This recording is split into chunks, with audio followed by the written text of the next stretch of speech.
and welcome back to another episode of the Being Bookish spin-off, The Stephen King Thing. I am joined by Lorraine for these, as always, and this is a no holds barred, so this is not children friendly, but then to be fair, Stephen King really shouldn't be read by 10-year-olds, should it? Uh, Didn't you read this when you were 10? yeah, I was around 10, but that's me, and you do as I say, not as I do. Yeah. So we are going to be talking about the book The Shining, and I actually am going to get the words out. Were you going to say the Stephen King? Yes, I was going to say the Stephen King. So we are going to be doing The Shining. We are veering slightly off course in our journey through Castle Rock. And we are instead going to be journeying to the Colorado Rockies and taking a room at the Overlook, though I don't think it's going to be getting 5 stars on anything, including TripAdvisor. What do you reckon? Before we start, can I just say I broke my glasses, so if it looks wonky, it's because. But these glasses don't work with my computer very well, so I'm using these ones, and I need to get my husband's going to sort them out for me. Okay. Just in case you think I'm some weirdo that just wears. Well, The Shining was. Sorry. I'm going to try not to laugh. The Shining was Stephen King's third published novel. And it was published in 1977. And while it could be said that the 1980 film by Stanley Kubrick, starring Jack Nicholson and Shelley Duvall, was globally received incredibly positively, Stephen King did not feel the same way. He felt that many of the central themes in his book were ignored, and probably was a bit of frustration at the fact that his own submitted script was actually rejected. Oh God, aye. Yeah, so this is the story of, I'm going to take my copy of the book from the back. There is a reason that I actually love this book, and I do think that there are certain things within the film that differ, and I know that you found the same when you read it. Danny is only 5 years old, but in the words of old Mr. Halloran, he is a shiner, a glow with psychic voltage. When his father becomes caretaker of the Overlook Hotel, Danny's visions grow out of control. As winter closes in and blizzards cut them off, the hotel seems to develop a life of its own. It is meant to be empty, so who is the lady in room 217? And who are the masked guests going up and down the elevator? And why do the hedges shaped like animals seem so alive? Somewhere, somehow, there is an evil force in the hotel, and that too is beginning to shine. So I absolutely love this book, and I'm not sure I can say much that isn't positive about it. I will say the core thing for me was the focus that we had. Danny was the central focus, and I do think that that doesn't translate well onto the film. But we are talking the book here. So, what did you think when you read it? Well, because it's been a while since you read it as well. Yeah, I read it. Oh God, maybe in the 90s or noughties. It was a long time ago anyway, and it's a good job I read slashed audiobooked it because I liked Immersive reading. Yeah, Campbell Scott did a really good job on it, and it's I can kind of see, do you know what, I love The Shining. It's in one of my top 3 films of all time. I think the film is amazing. It's so good, but I can see why Stephen King was a bit put out. The book is amazing. I really, really enjoyed it. But the whole way through it, I was like, but why didn't they do that? Why didn't they do that? Why didn't, you know what I mean? So it's very different. There were certain things I found within the book that read so much more sinister. And obviously, a key theme in the book is isolation, because there's this small family in the ice, stuck in the middle of essentially nowhere. It is unreachable by vehicle for many months because of the snow. We're in the Rockies, so the minute the weather gets too cold and it starts to snow or it gets icy, they can't really go anywhere apart from by snowmobile. So they have got this isolation that until 2020, I don't think many of us had ever comprehended. No, I mean, isolation horror movies are like one of my favorite kind of horror. I absolutely love it. So that aspect of it, I was I was there for. And yeah, I suppose because there isn't a way out. Usually, you're in the woods somewhere or you're wherever in the mountains and stuff, and usually you can get out. Usually there's an option there.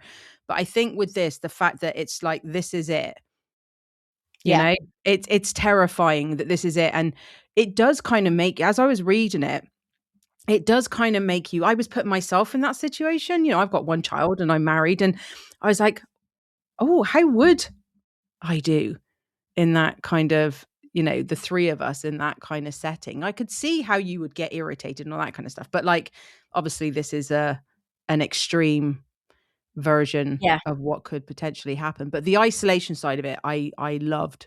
And I I think really did. I think it's made even more intense by the fact that we have Jack Torrance, who is a recovering alcoholic. So being all on his own, Mm. he's lost his job Yeah. because he lost his temper. He's already got a history of abusing his son, and he is unhappy with his lot. He has had to rely on somebody who he's got something on in order to get this job in the first Mm. place. And the manager of the hotel, Ullman, didn't Ugh. want to hire him, but he is pressured into hiring him. And to a degree, while yes, I'm not massively keen on Ullman, I can see his point. He isn't keen on hiring this person who is unqualified for the job, has got a rather questionable mental stability, and given the history with the Grady's a few years previously and everything that went on there, he's understandably a little bit cautious. So when Jack is using his contacts, the fact that his mate is his friend Al is someone, not only does he have something on him, but Al is also a shareholder in the company that owns the hotel.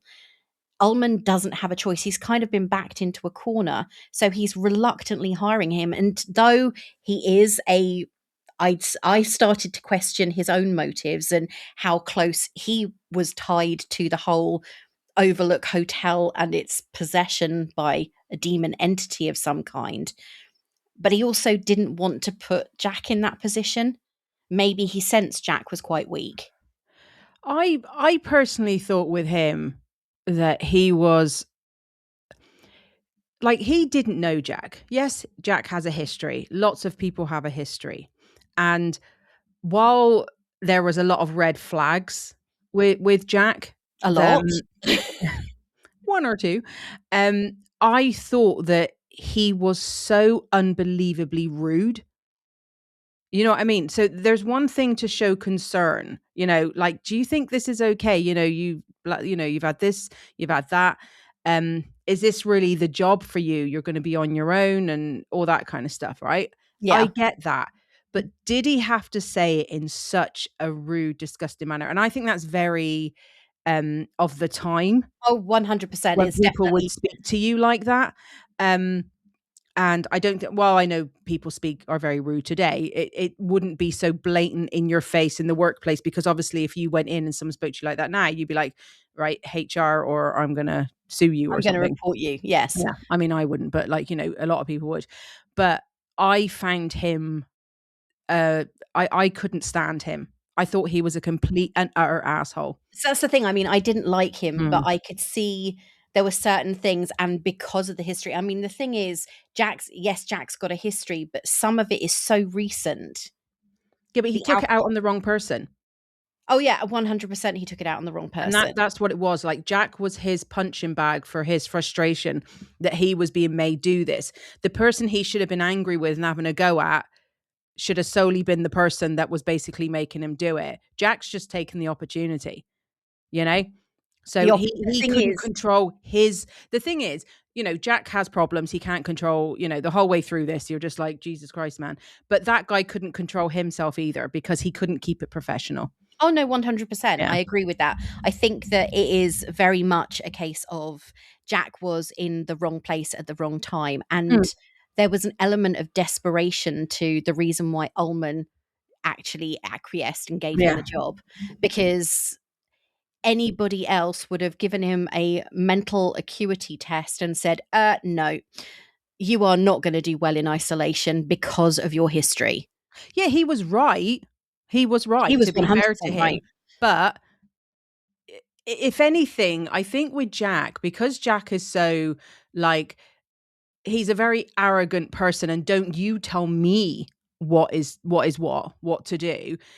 I think if Ullman had been like, look, mate, just a heads up, if he had been kind and nice and concerned, it might have made Jack think twice. I think the problem was, you're telling me I can't do this. You're telling me I won't be capable and all this kind of stuff. So F you, I'll show you what I can do. And I think that pushed him into, so if there was any doubt whatsoever, that would have pushed someone like Jack into it more. Yeah, Oh, well, you don't think I can do it? I'll show you, mate. you hit the nail on the head Yeah. with one of those descriptors for Jack, arrogant. Oh All the God, ways, yeah. and that comes across so much more as he becomes possessed by the hotel, because that whole, oh, you want me, it's not my son you want, it's me you want, and he feels honored, Yeah. even though there is a part of his conscience that is like, what the heck is going on, this is so wrong. He is Mm. still so enamored by the idea that this entity, this manager of the hotel, wants him. Yeah. Oh, you Yeah. don't want my son, I'm going to get rid of both my son and my wife, you want me. And he needs that. I think with all of the rejection he's had with the school board and that student being so, I mean, he's as arrogant as that entitled student. It's ego. You know what I mean? It's like, even like with his writing and the way he talks to his wife, and it's like he has to be the man. I'm the man here. Like, you know what I mean? And the self-importance is, Wendy and Danny they're almost like, they just come across as this irritation in Yeah, his life, which they do. That's the same with the film. I mean, I think the way they portray Wendy in the film compared to the book is very different. She seems a lot stronger I'd say she's in 100% the the stronger book. character in the book. Yeah, definitely. And but I think that he is. It's one of those things, isn't it, where you have in a relationship, and it's not always the bloke that does it. The woman can do it too, where you've got one very dominating character who's like, this is how we're doing it, and I don't care. Like, she didn't want to go up there. She knew that this wasn't a good idea, you know? She's even she reaches the point where she acknowledges if they leave, her and Danny, they're going to have to go and stay with her mother.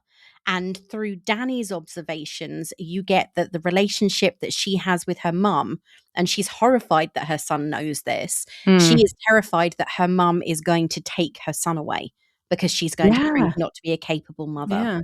And I can't help thinking that has a lot to do with the fact that maybe in her own mind, in Wendy's own mind, she thinks that she is responsible for what happened to Danny at Jack's hands.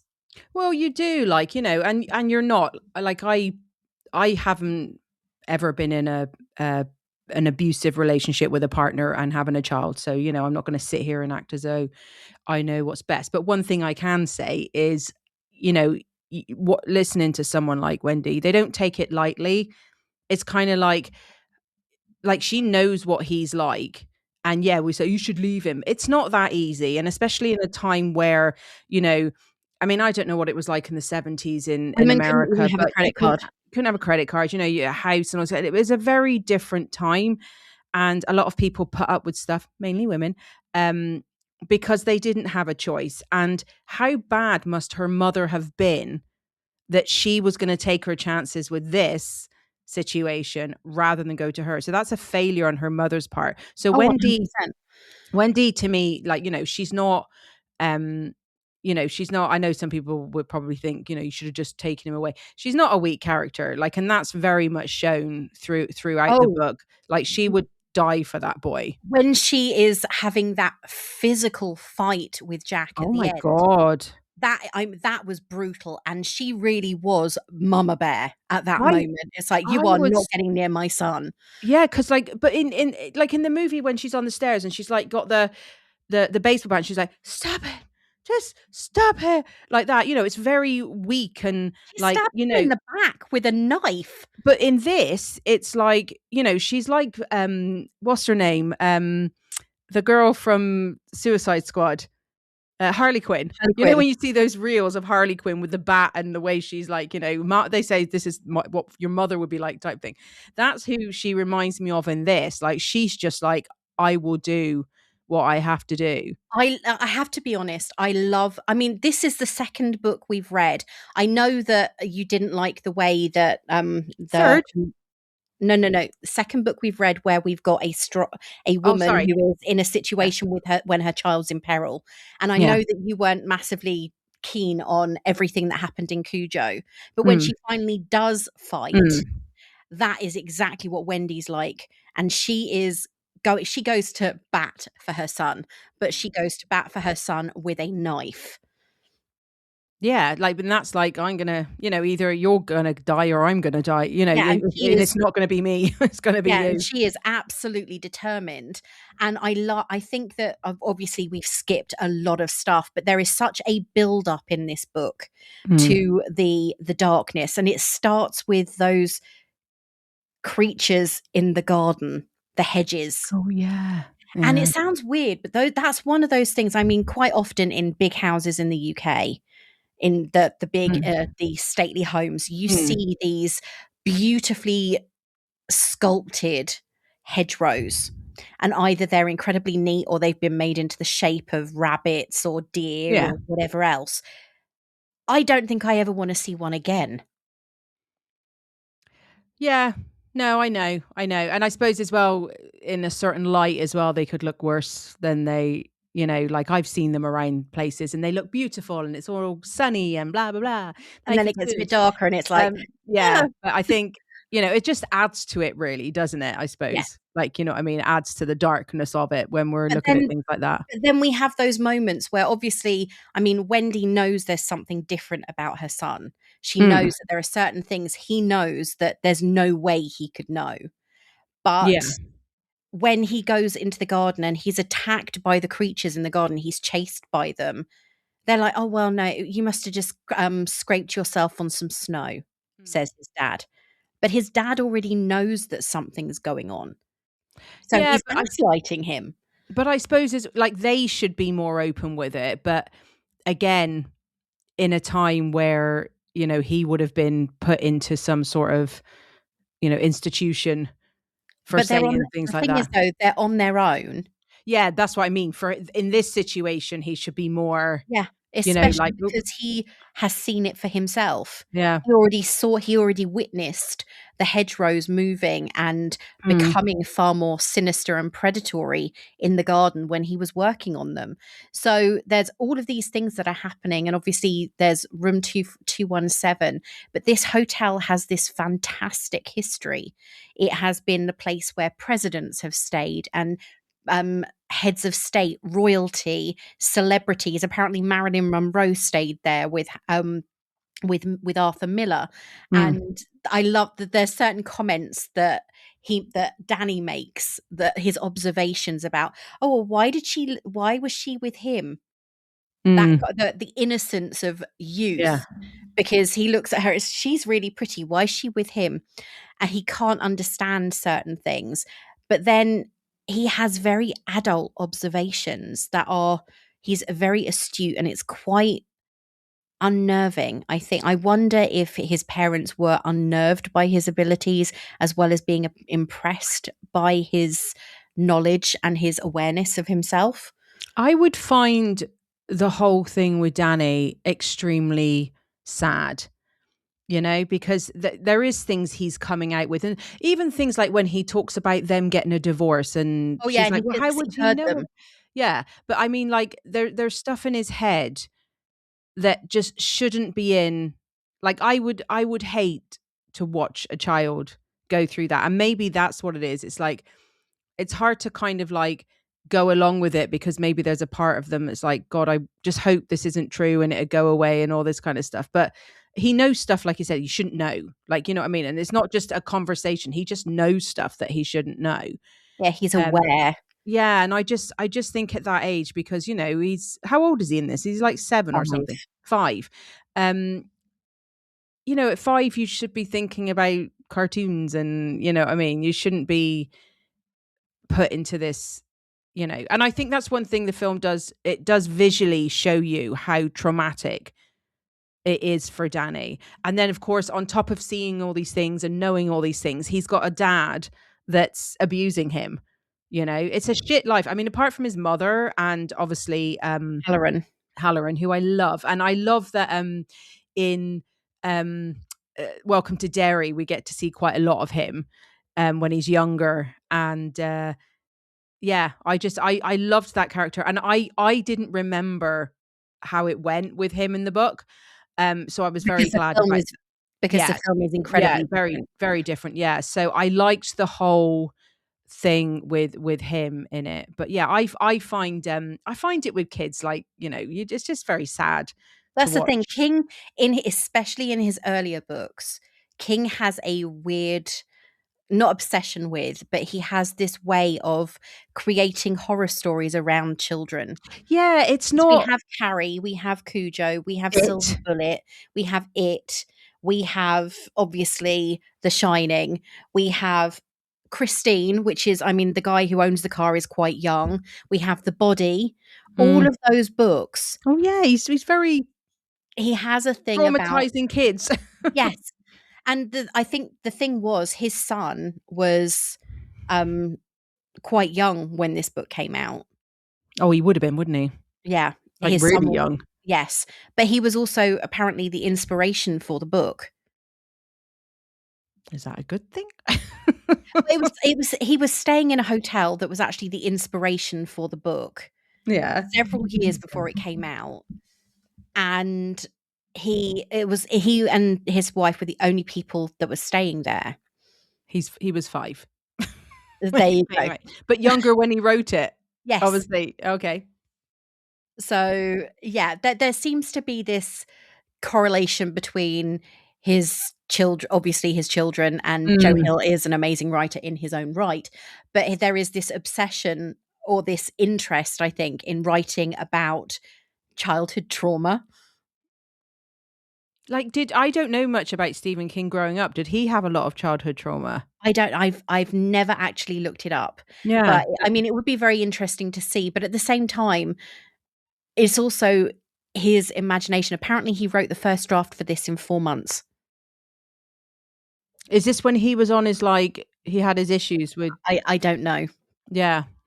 Um yeah, because I think it, like, while I think in the movie we do see a lot of Danny and all the bad stuff He's that not goes the around central it. character in the book, in the movie, No, he's not. and he If is in the book. yeah, he comes up a lot more. Well, in the Um book, we're getting his internal thoughts and his yeah. relationship with his imaginary friend Tony, who gives him Mm, strength, and he's the one who summons help, and he's the one who sees all these things. I mean, yes, I mm, know. I do think that there are certain things we know in the film. We mm, know about the two little girls, and we know about the the waterfall of blood that comes from the lift. mm, Neither of those things happen in the book, yeah. but they are tying, obviously those two little girls are meant to be the daughters of the previous caretaker, Grady, Brady, yeah. who killed his entire family and then shot himself in the head with a shotgun Yeah. because he'd been possessed by the hotel. And it's the blokes they go for. It's the fathers because they're the strength, they're the backbone, and in many ways they're also the weakness. Yeah, because are they easier to Manipulate. take over, like, you know what I Yeah, mean? because And they are the ones who have this grandiose opinion of themselves in that particular situation. And that, I think, Jack's weakness is definitely his ego. oh my god, his ego is out of control. I It's mean, another level. the conversation he has. The thing is, Overlook has this massive history, and there are so many weird things that have happened, so many questionable deaths and everything else. And Jack sees this. He's gone up there with the intention of writing, of finishing the end of a play that he's been writing, of a screenplay. And when he's up there, he gets this inspiration to write a book all about the Overlook. Yeah. So he goes down to speak with his friend Al, who is a shareholder and also the person who manipulated things so he got the job in the first place. And their past is really confusing because Jack was in a car when Al hit a bike that may or may not have had a child on it at the time. Hmm. So he's kind of got this thing over Al in the first place. And then they have this conversation, and Al says, "Look, you can stay at the hotel and I will do my best to get your school job back, but you cannot write a book about the hotel." Yeah. And Yeah. I think that's the point where things really shift for Jack. And that's the point where things really open up for the hotel to get in his mind, because all of a sudden his hope has gone.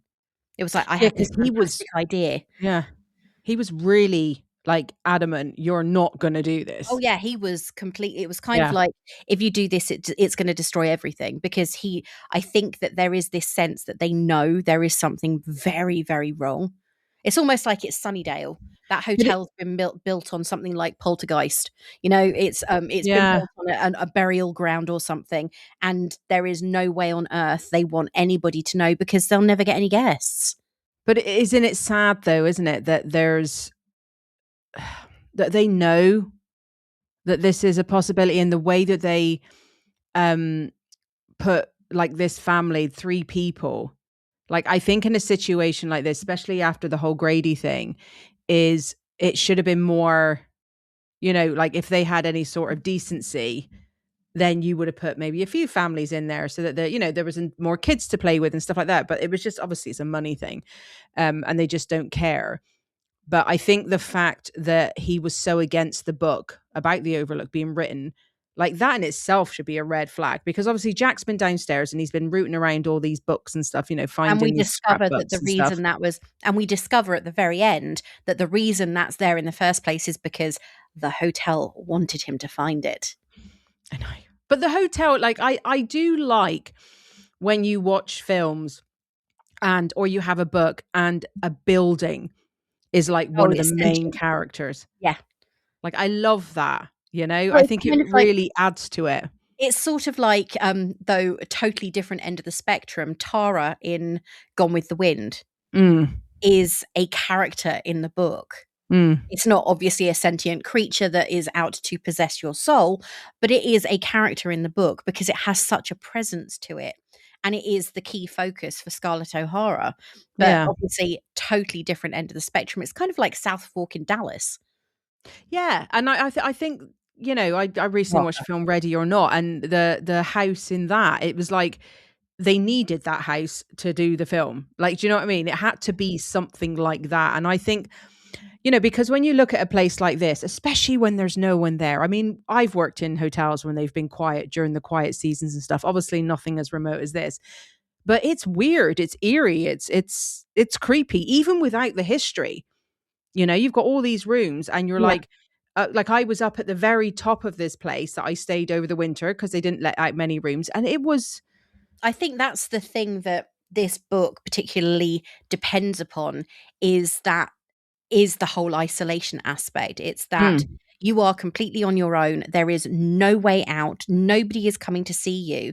And the only way you can communicate is via a CB radio that may or may not work, and a phone line that goes down for several months of the year because of the weather.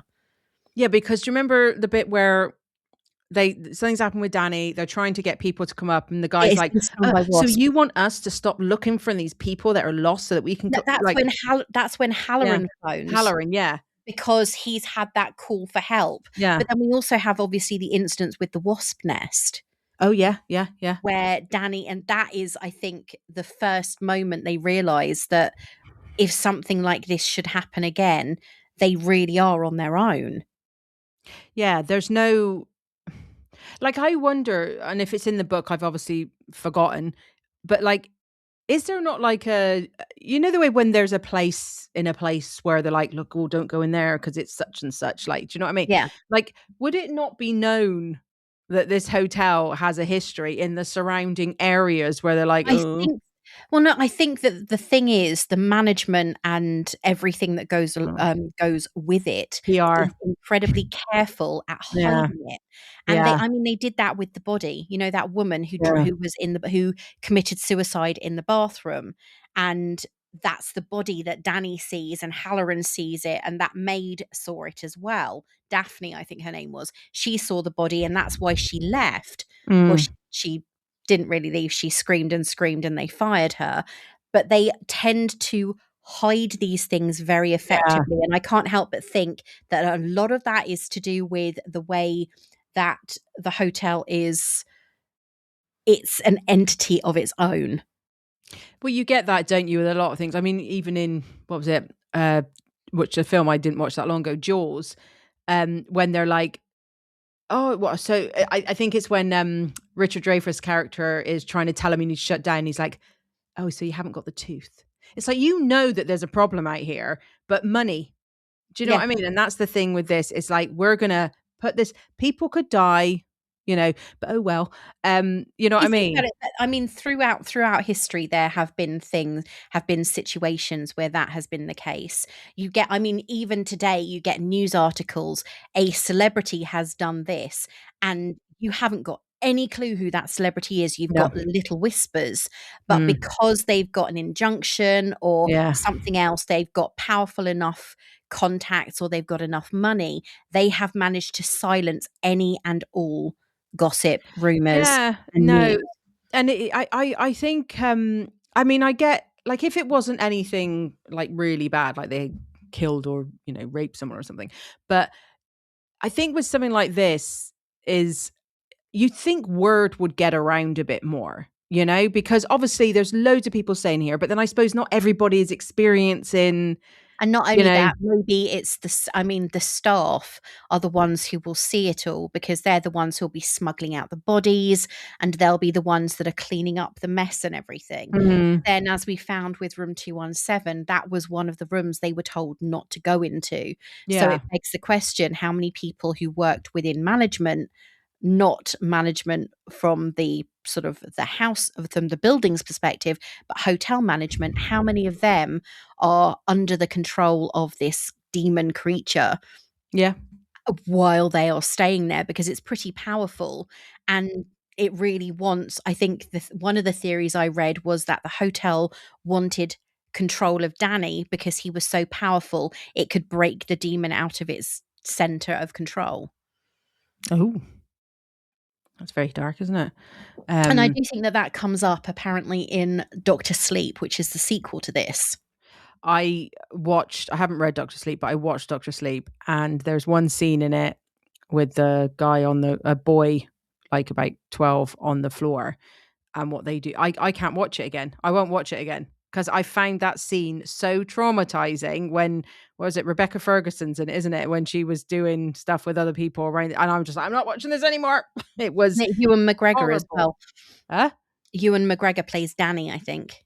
Yeah, yeah, Ewan McGregor's in it, yeah. But it Because was I mean, just, this book shows true. I mean, that book truly shows what an absolute asshole Jack was. Because Jack has an affair, and the daughter he has, it's her daughter, is part of the whole thing. She also has The Shining. mm, So, yeah. yeah, I mean, that is just evidence of the fact that Jack is not a nice person in any way or No, form. Jack is an absolute, and I like, while he's bad in the movie, I think he's worse. When you read it, he Yes. comes across a lot worse, you know. And I think maybe as well, because what I was reading, listening, I did keep picturing Jack Nicholson and, you know, Shirley Duvall and stuff. And Jack Nicholson does do, you know, scary, messed up face looking thing really, really well. So I think when I was doing it, I was picturing him doing all those things, Yeah. saying all those things with that bite that he has when he talks. And, you know, he's just got this Yeah, look I that would think go through you. you I know? think the thing with looking at the book versus the film is in the book, the descent into madness is so much more detailed and so slow. Oh my God. Because It's so even much more painful in the book. yeah, because because like I remember I was listening, I was like, how am I at this chapter? And like, we still hadn't got into the whole, when he starts attacking her and all that kind of stuff.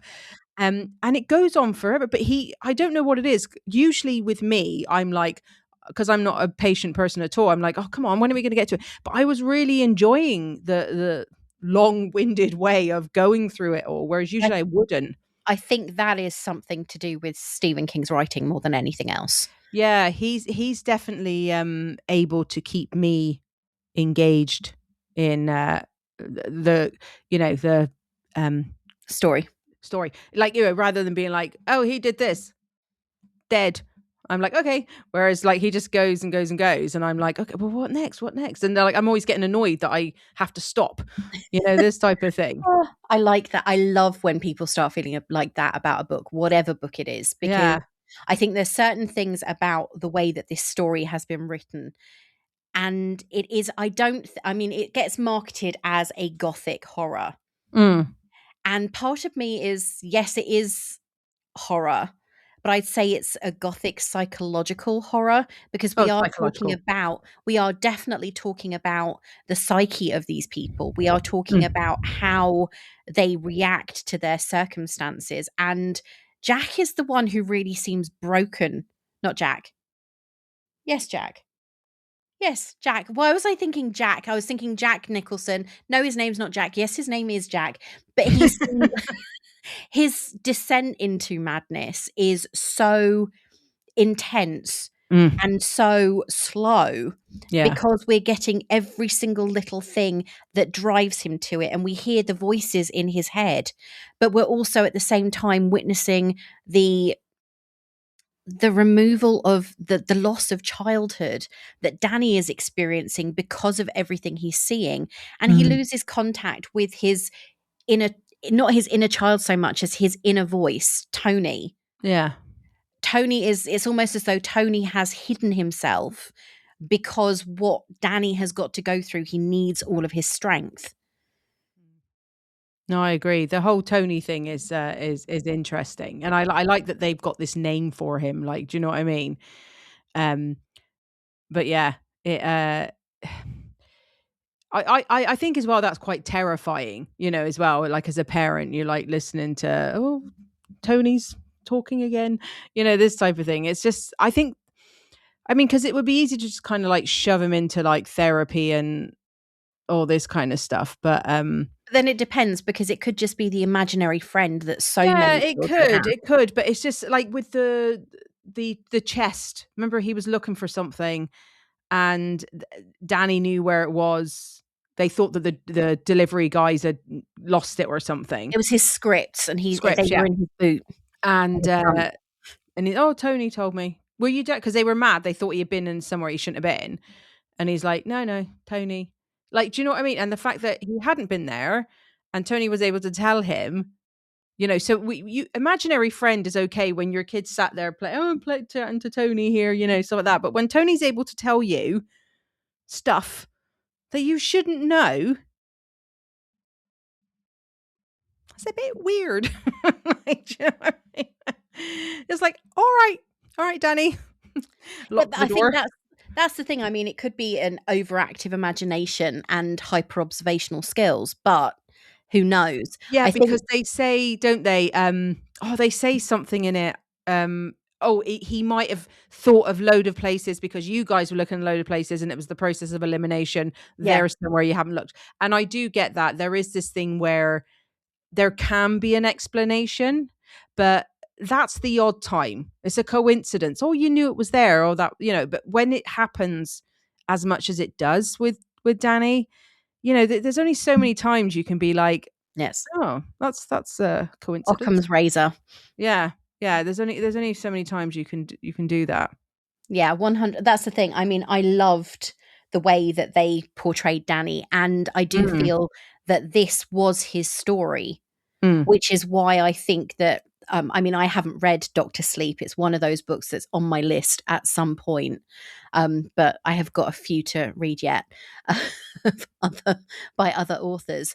But it is. I think that that is why it's the perfect. Doctor Sleep is the perfect follow up, because it's Mm. Danny has gone through this trauma. He Yeah. experienced all of these horrific things, and this is the story of his how he actually managed to survive it all. Yeah. And I mean, he goes through so much trauma, so many horrific things, yet he is so much more balanced, or seems to be so much more balanced at the end of it than his mum is. And obviously Mm. his dad has blown up in a an unfortunate incident at the hotel that completely destroyed it. Yeah, I'd completely forgotten about that. But it doesn't happen in the film. No, no. Like, I mean, he don't get the best ending in the film either, Well, no. to be fair. But yeah, I didn't know that that was, I completely had forgotten about that. So I had. Cleansing Um, fire. oh, sorry? A cleansing fire. Yeah, yeah. But I liked, how, what's his name? Halloran. Halloran was in it. I think that was, I really Was enjoyed desperate. his character in it. I liked the parallels because they show Mm, his desperation after mm, Danny sends that message, "Please yeah. come, please help us. I need you." After he Mm. sends that message, he goes through so much to get Oh there. my god. And It's like, obviously he's at a disadvantage because he's a person of color at a time when there was so much suspicion. He gets stopped by the mm, police, he gets stopped, he misses his plane, he's sitting, he gets stopped by all these people, he drives his car off the road, all of these things that happen to him, and he is so closely bonded with Danny after literally meeting him for a half a day that he travels across the entire country and risks his own life to help him. it reminds me of, Kevin's mum in Home Alone trying to get home. Yeah, a bit. It is Yeah. kind of like that. Yeah. Maybe that's where they got the inspiration for that scene from. Yeah. That's true, actually. But yeah, no, I did like his, uh, like, dedication to Danny. Like, but then I suppose as well, like, what Halloran can do and what Danny can do, it's rare. Like, do you know what I mean? Not everyone can do it. So when you find someone, and especially because, like, obviously Halloran's older now, so he's probably learned He's in how his to deal with 60s. it better. Whereas with Danny, he's very young. So, Halloran can be like this, you know, Mentor. guiding light, for him, But he you does know. see a few people that Mm. have have a little shining. Yeah, because he said he thought the mum had a little But we know shine. the thing is, though, Jack has it, Yeah. because if Jack didn't have it, it wouldn't have Well, passed it on yeah. to his Yeah. daughter.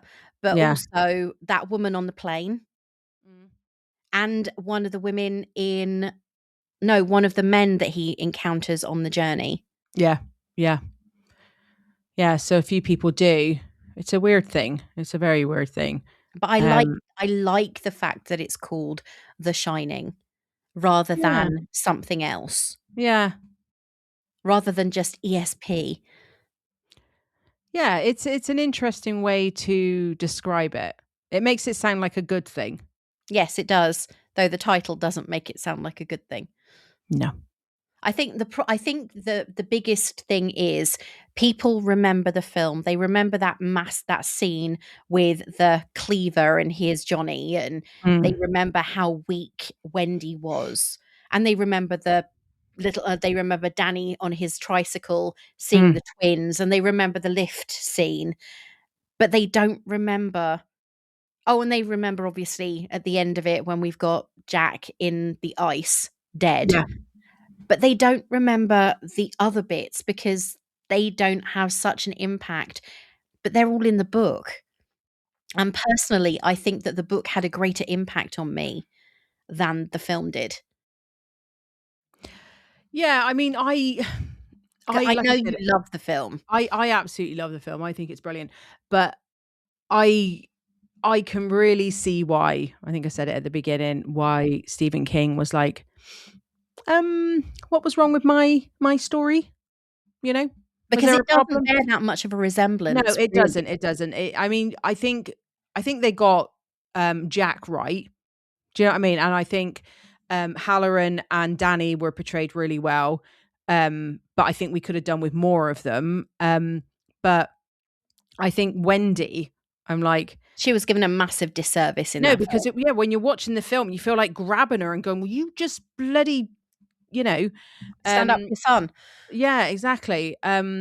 So and obviously the hotel is used, it blows up and stuff. But no, I think the film is really good. But I think they missed. That was Kubrick though, being Kubrick. It's like I'm gonna do it my way, and this type of thing. And you know, I'm not a fan of some of his other films. Like I've watched A Clockwork Orange. I would never watch it again. I did like Eyes Wide Shut, but again, I wouldn't watch it again. So yeah, he's an interesting director, but I get the feeling from what I've read about him and the way he directed, especially Shelley Winters and stuff like that. He sounded like an asshole, and it was like my way or the highway, and that seemed to be the case when it came to Stephen King's amazing story. Yeah, because that's the thing. I think that though he does use those characters, I think he does Danny and Wendy a huge disservice. Yeah, they're I not in mean, it. Danny's in it, but he's not. He is meant to be the central character. He's the shining. Yeah, and like I said, I mean, I liked them in the film. I liked all of them in the film, but I think Wendy, especially for me, I mean, that's the one. she is so strong in the book. Yeah, I She I puts think up with his shit, but she puts up with it on her terms. Because she's I the one that shuts him in the cupboard. She's the one that bashes him round the yeah head. She's the one that stabs him in the back. She's the one who protects Danny. She shouts at Jack. She has her say. Whereas I do feel that that is something that is written so well. She's a very strong character. yeah. No, and even at the end when she's like trying to rebuild their lives and go and get a job and all this kind of stuff, like, do you know what I mean? She's just And the injuries that she suffered at Jack's hands. yeah. I think in the book she's like, I will do whatever And I have to protect this kid. And in the film, I felt like in the film which isn't a criticism really at the end of the day, because this does happen. She was a woman who had been beaten down mentally so much that and obviously this stuff had happened with Danny and stuff, that when it came to the kind of like the bit on the stairs where she's hitting him with the baseball bat, that's more like, not weakness in the sense like, oh my God, just get your act together type thing, as yeah, much as, you know, I love that she did in the book. It's more like, "Ugh, I'm doing this again." Like, you know what I mean? Yeah, I don't know how much more of this I can take, because he does. And that's the thing about abuse. It's not like you meet someone and it's not like the day you meet them, they're abusive. It's a slow thing they're charming incarnate. yeah, and to like, wear you down and all this kind of stuff. We all like to think that we would be, and some more than others would be, but you know, he was a lot to take. He was a lot in the film and he's a lot in this. That's the thing. I mean, even at the very beginning, when you hear about the reason why he's looking for another job, it doesn't feel surprising because there is No. that tone about him from the moment he appears on the page that gives you this sort of, I should be walking past here waving a massive load of red flags because he has got there's something about him that doesn't feel right. But you Yeah, and don't think it's going to go to the extremes it does. no, but I think had he not gone to, I think someone like Jack, had he not gone to the Overlook and he was just at home and stuff like that, I think it would have gone to shit in some form anyway. I think, Oh, this just 100%. happened to be the perfect place for it to go terribly wrong. Because But it was kind of like the ideal catalyst was the isolation, the hotel, and yeah, the darkness within it, and his obsession with him being right. yeah, and Because even when he knows he's done wrong, he can't really acknowledge he no, did wrong. no, he's like a full blown narcissist, and can't be accountable for anything. But I think that was him anyway. He didn't need to be in the Overlook for that. I think he No, would have done that anywhere. Well, you I know? mean, the evidence of that is the fact that Danny did something to a manuscript that he was working on and he And he broke broke his his arm. arm. Yeah, exactly. So, yeah, he's not a good person in this, and he kinda deserved what he got at the end of the day, you know? Yeah, And, like, at the end of the day Wendy and, Danny and, Jack sorry, Halloran, yeah. what's Halloran's first name again? Dick. Rick. Dick. Dick Halloran, that's it. It was kill or be killed type thing, Oh, so 100, it really they was. did what they had to survive, It was and survival of the desperate. exactly. But yeah, no, I thought it was a really good book, really good. I really enjoyed it, So you does know? this inspire you to read the sequel? I don't know, I need to find out how much of that scene is in it. Yeah, but then I think that's the thing. It's gonna be very, very different on the written page to how it is on the screen, I'll because picture it. it depends a lot on how your imagination works and how it's described, I'll picture how it. it's yeah, maybe. But then as we know from experience, so many things don't come from the page to the screen when it comes to, Yeah, interpretations of books into film or TV shows. yeah. Well, to be fair, at the moment, I'm just gonna read what you tell me to for this. Well, the next book Is it? on that note is Dreamcatcher. Yes. It isn't. It's that is loosely connected to Castle Rock. So the next book is Dreamcatcher. Is that an However, is that an audio one? Because that's like is Dreamcatcher an audiobook? I don't think it is it? I don't know. It might be an audiobook. Most of them tend to be. My copy is lovely and floppy. I'm really happy about that because I have a thing about floppy paperbacks. Oh, it is.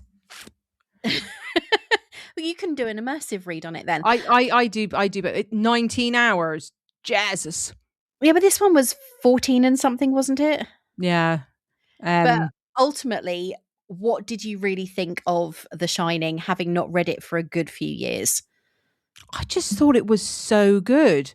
And I was surprised that I like because he really explains stuff. Like, he really goes into detail with everything. And I'm not usually a big fan of that. I just He kind of does. like, I think his exposition is slightly different yeah, he to does it in a way though that keeps you kind of like, yeah, it progresses the story. yeah, he does it because yeah, I'm not a big fan of that in general. But he just with all his books, he just manages to, you know, keep me going. I don't know what it is. He knows how to write a book. I'll give him Yeah. that. Oh, 100 I would definitely agree with you in that. I think that this is one thing that I'm loving my rereads of Stephen King. It's been a very, very long time since I've read any. I think the most recent one I read of his, as in new novel, was Fairy Tale, which is a very different tone, but again, a younger character. Mm. And I do prefer his older books to his new ones. Yeah, yeah. His stuff is just. I've always been a big fan of his that the movie's based on, but it's interesting now to kind of see, because some of them are quite the same. Was it The the one that Body. we? Uh, The which Body one? was that was the Stand By Me.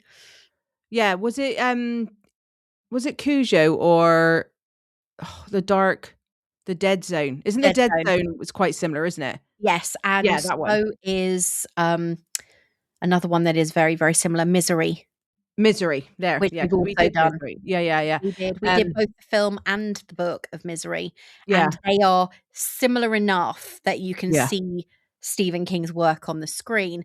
They aren't exactly identical because there are certain scenes within the book that I think would have probably changed the rating of the film rather dramatically. yeah, definitely. But I would be interested to see because I think that I like Dreamcatcher the movie, but I like it. I think it's a bit of a weird film to be honest with you, and I do enjoy it. But I enjoy it because it's in the winter and it's in the forest and all that kind of stuff. So I like all the isolation. It's the setting. Yeah, I'm a big fan of horror films where there's snow and trees and woods and stuff like that. I love all that kind of stuff. Um, so I'll be interested to see how it because I've never read this one. I'll be interested to see how it I translate. think I probably read it around the same time it came out in hardback.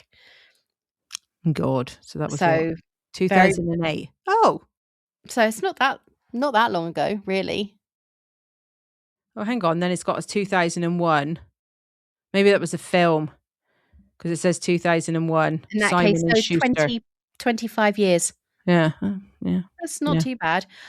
So that is our next book is Dreamcatcher, and I greatly enjoyed rereading The Shining. I actually prefer it to the film. I do think that they both have their place.